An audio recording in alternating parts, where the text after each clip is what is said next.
네, 반갑습니다. 네, 안녕하세요. 예. 반갑습니다. 시장님 벌써 다시 들어온 지 아까 따져보니까 이제 곧 8개월이 네, 되잖아요. 이 8개월 동안 이렇게 정말 달려오셨는데, 조금 이제 소회를 좀 한번 일단 부탁드리겠습니다.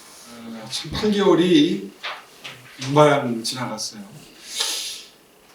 사실 뭐 반쪽짜리 시장이다 이런 자조 섞인 표현을 제가 가끔 쓰는데 사실 시의회 사정도 그렇고 여러 가지로 일하기가 그렇게 용이한 환경은 아니지 않습니까? 네. 그런 의미에서 욕심을 부리지 않으려고 노력을 많이 했습니다. 사실 꼭 하고 싶은 일은 내년 이후에 좀 체계적으로 하기도 하고 일단 올해는 이른바 서울시 바로 세우기라고 이름 지어진 그동안의 잘못된 관행들을 좀 바로잡는 것 첫째. 두 번째는 서울 비전 2030이라고 제목을 붙여서 지난 9월 달에 대시민 발표를 했던 서울시의 5년짜리 비전입니다. 어차피 1년 내에 할 수 있는 일은 많지 않으니까요. 그렇게 해서 비전 2030에서는 서울을 4개의 그 기둥으로 떠받치는 비전 하우스를 만들어서 보여드렸는데요. 첫째가 이제 상생도시, 두 번째가 글로벌 선도도시, 세 번째가 안심도시, 네 번째가 감성 매력도시 이렇게 큰 제목을 정하고 그 밑에 이제 20개의 핵심 사업들이 하나하나 배치가 되어 있습니다. 상생도시의 경우에는 그동안에 너무 이 빈부격차가 벌어지고 뭐 부익부, 빈익빈이라고 그러죠. 계층 이동 사다리가 완전히 허물어졌단 말이에요.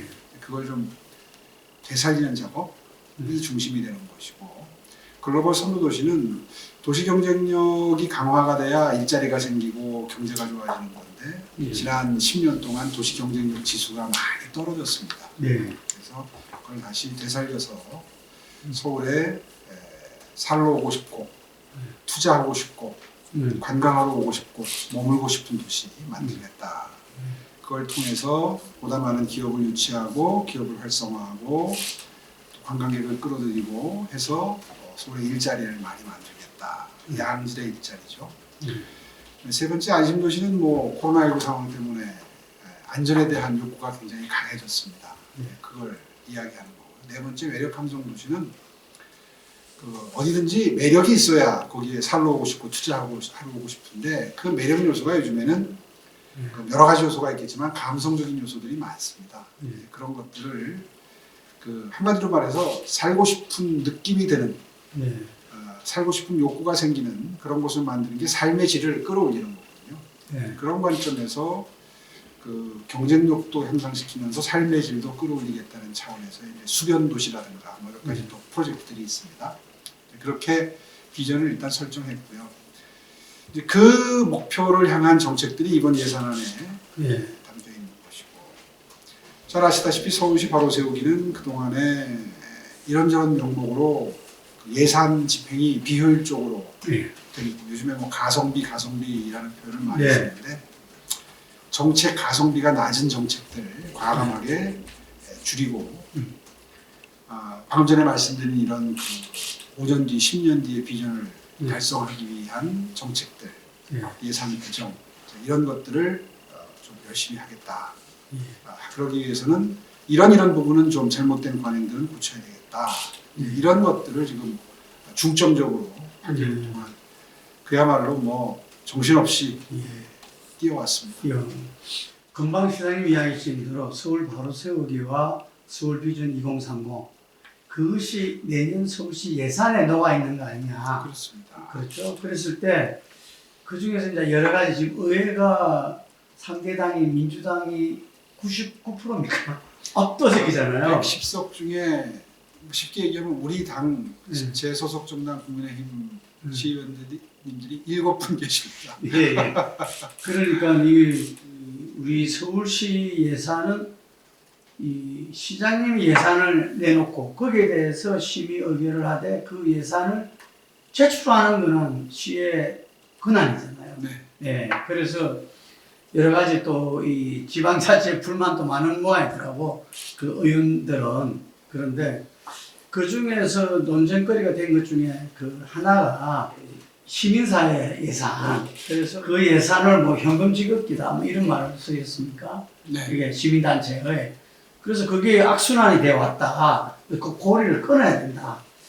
이제 시민들이 그 부분에 대해서 좀 잘 이해가 안 되는 부분이 있어요. 잘 몰랐어.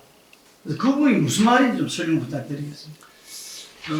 알아듣기 쉽게 하려고 시민단체라는 표현을 쓰긴 합니다만 사실은 기득권 단체라고 표현하는 게 맞죠. 예. 그 서울시의 민간 위탁 사업이나 보조금 사업에 그 민간 위탁 보조금을 받기 위해서 만들어진 단체의 경우가 많은데 그걸 시민단체라고 보통 부르진 않죠. 그러니까 보통 이렇게 왜 시민단체라는 표현을 잘 안 쓰려고 하느냐 하면 건강하고 건전하게 정부 지원 없이 활동을 해왔던 단체들까지 도매금으로 비판받는 일이 생기는 건 원치 않기 때문에 그래서 저는 그냥 기득권 단체다 이런 표현을 잘 쓰는데요.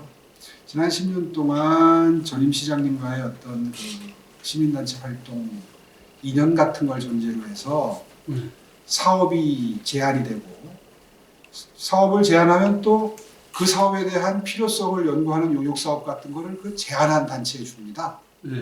그래가지고 제한을 하도록 해서 그 사업이 또 그 단체에 가요. 그러니까 다른 단체들은 그런 사업이 새로 만들어진다는 사실조차 모르고 있는 상태에서 공모를 하게 되면 공정한 경쟁을 하는 듯한 모양은 갖추는 셈이지만 사실은 그 단체가 그 일을 가져가게 되죠.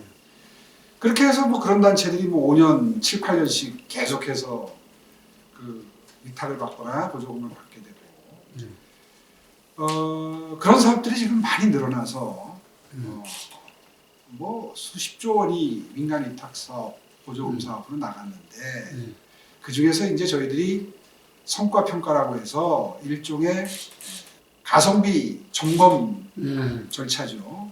거쳐보니 처음에 그 사업들이 목표로 했던 사업들이 과연 목표를 이루었느냐를 평가해 보니까 썩 평가가 좋지가 않았더라.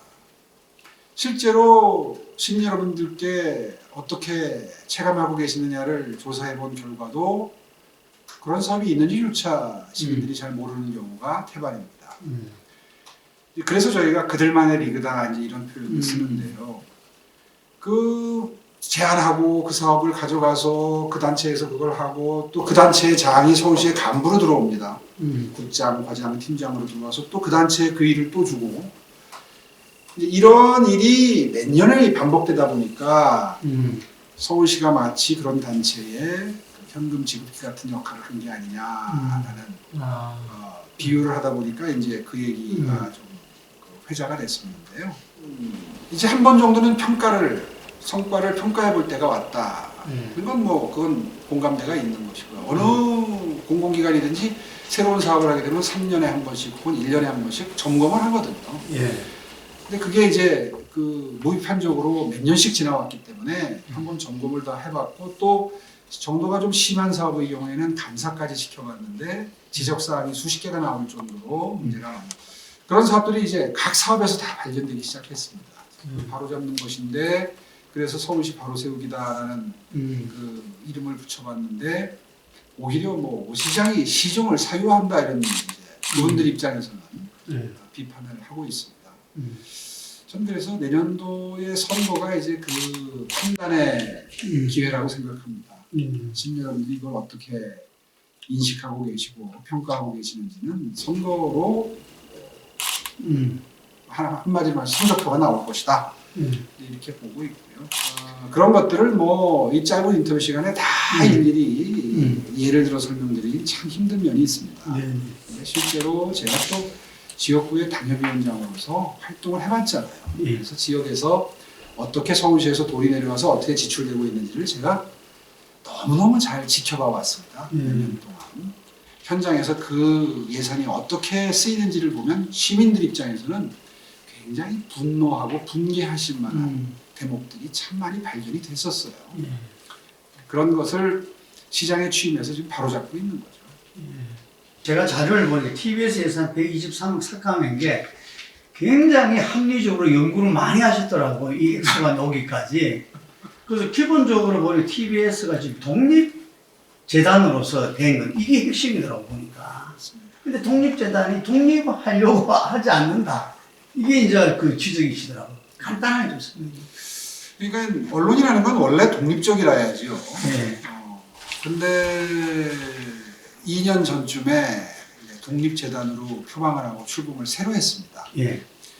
그렇다 그러면 기본적으로는 권리 권한도 독립하는 거지만 그에 상응하는 의무와 책임도 함께 독립이 돼야 진정한 의미에서의 독립인데 그 의무와 책임 중에 상당한 비중을 차지하는 것이 운영비를 스스로 마련하는 거죠. 그렇죠. 그렇지 않고 계속 서울시나 정부 돈을 받아다 쓴다면 그걸 누가 독립이라고 인정하겠습니까? 그런 의미에서 좀 상세하게 들여다보니까 그동안에 독립을 위한 특단의 무슨 노력을 한다든가 시도를 한다든 게 별로 발견이 안 되더라고요.